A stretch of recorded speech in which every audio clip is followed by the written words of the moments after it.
it's incredibly frustrating for this fan base to endure this because right now, like, would you assess this team as have they, in your mind, taken a step backwards from where they were last year?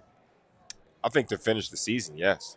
Yeah, I agree with that. You've seen flashes. Don't get me Sure. wrong. Game 2, we saw flashes where it was like, okay, this is how potent this But those offense can be. those feel like outlier performances. Like what we saw today offensively, that feels like who the Arizona Cardinals are. Oh yeah, like and it's just that's what you don't have. Like it's consistency is the thing that comes back time and time again. You don't have it, and you don't have enough depth.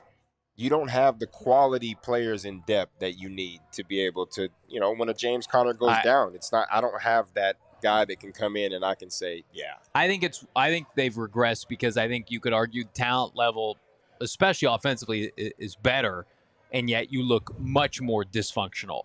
Like last year, even with Joshua Dobbs at times, you could put up 17 to 20, 21 points per game. 13 is unacceptable. I mean, look at this performance. I mean, punt, TD, field goal, and then bookend by fumble. Yeah. That doesn't beat anybody. No, again. It's 13 points, though. Like, if you're averaging 13 points a game in the NFL, you are not winning football games. I think Drew Petzing right now is on a week-to-week basis with this team as the play caller. I know Jonathan Gannon loves him. They brought him over from Cleveland. He was a white-hot head coach candidate. People thought he'd get interviews last year. It's a production business, man. You cannot fail this fan base week to week like this. I don't care who you're playing. Like the Packers defensively are not good. The Titans with Will Levis scored more points than the Cardinals. Just made the Packer defense look like the best unit in the NFL. Right. They just had their best performance of the year. This is completely unacceptable. This defense is what it is, and I believe this defense was lost in the offseason by the complacency of Monty Ossenfort, both in free agency and in the top 90 with 7 picks in the NFL draft. Like, I think defensively, you know what this is at this point. They can't fix this overnight.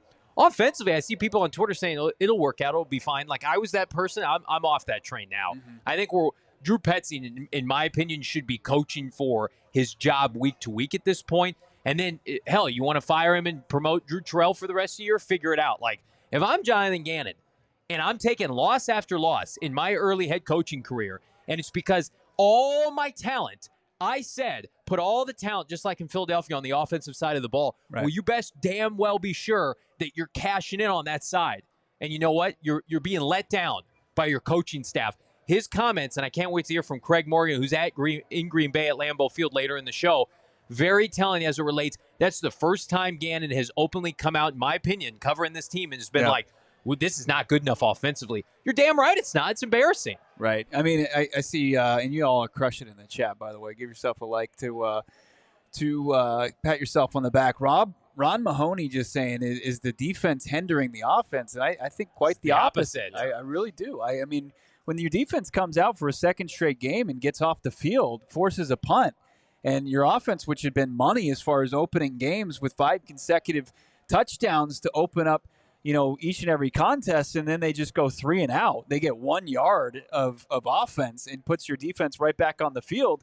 And then you've got a short field because, they did a good job in penning you with their punting unit for Green Bay. You start that series on the 9-yard line. You at least have to get some yards and give Blake Gillikin some space to punt that away. But you put Jordan Love in that Green Bay offense right at midfield, and they march right down and put up the opening score of the game and then get another touchdown the following drive because your offense did what again? They just came out and really didn't do much. I mean, the 4 consecutive punts, I mean, that's putting you, like, when you're supposed to be the strength of this team and you're everything but that, you're putting yourself way behind the 8 ball in your defense that's undermanned, in a real tough position each and every series. So, no, I think it's absolutely the offense that's hindering the defense, especially the last 3 games. I agree, because you're sitting here looking at a defense that was on the field in the first half